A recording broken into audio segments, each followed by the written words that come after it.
నిన్న చంద్రబాబు నాయుడు గారు మంత్రులతో కావచ్చు, ఎమ్మెల్యేలతో కావచ్చు ఒక సమావేశాన్ని నిర్వహించారు. ఆ దాంట్లో కొంచెం సీరియస్ అయినట్టుగా చెప్తూ ఉన్నారు. కొన్ని ఇష్యూస్కి సంబంధించి లేటెస్ట్గా జరుగుతున్నటువంటి ఇష్యూస్కి మెయిన్గా ఇండిగో ఇష్యూ కావచ్చు, ఇలాంటి పరిణామాలన్నింటినీ కూడా కొంచెం జాగ్రత్తగా ఉండాలి, అదుపులో పెట్టుకొని మాట్లాడాలి. వ్యవస్థను కావచ్చు, వ్యక్తులను కావచ్చు మీరే నిర్వీర్యం చేసే పరిస్థితికి మీరే తీసుకొస్తున్నారంటూ కూడా డైరెక్ట్గా మాట్లాడారు. అంటే పై లెవెల్లో క్రీమ్ లెవెల్లో ఉన్నటువంటి అంటే చంద్రబాబు నాయుడు, లోకేష్, పవన్ కళ్యాణ్ ఇలాంటి వాళ్ళు తప్ప మిగతా వాళ్ళందరూ కూడా సరిగా పనిచేయట్లేదు అనేటువంటి సిచ్యువేషన్ తీసుకొచ్చారు. ఆయన ఆగ్రహం వెనక అంటే ప్రభుత్వ పనితీరుకు సంబంధించిన పరిస్థితులు బాగలేవని చెప్పేసి చంద్రబాబు నాయుడుకి అర్థమైపోయి అలా మాట్లాడుతూ వచ్చారా? అంటే చంద్రబాబు నాయుడు గారు ముఖ్యమంత్రి ఎప్పుడున్నా ఇట్లాంటి చర్చ నడుస్తుంది.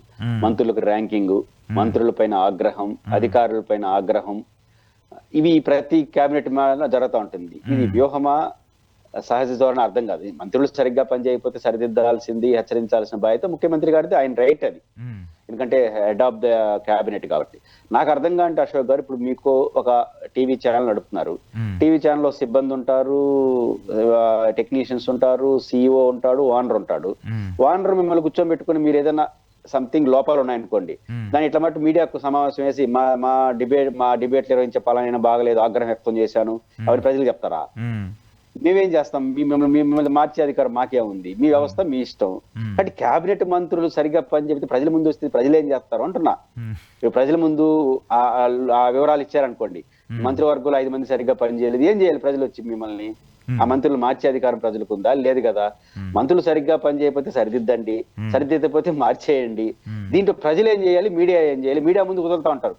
చంద్రబాబు గారు ఆగ్రహం వ్యక్తం చేశారు మంత్రుల పైన, ఏం చేయాలి? మీడియా ఏం చేయాలి? ఈ ప్రజలు ఏం చేయాలి? వాళ్ళ చేతిలో లేని సబ్జెక్ట్ కదా ఇది. అంటే నాకు అనిపిస్తున్న లాజిక్ ఏంటంటే, ఉదాహరణకు అచ్చెన్నాయుడు గారు ఆయన మీద అలా చేశారని నేను అన్నాను. బట్ వ్యవసాయ శాఖ మంత్రి మధ్యకాలంలో ఎక్కువ సమస్యలు వ్యవసాయంతో వస్తున్నాయి కాబట్టి ఇప్పుడు అరటి రైతులకి మార్కెట్ కట్టలేదు. మా జిల్లాలో మామిడి రైతులు మార్కెట్ సమస్యతో బాధపడుతున్నారు. ఇప్పుడు వాళ్ళు ఏమనుకోవాలి?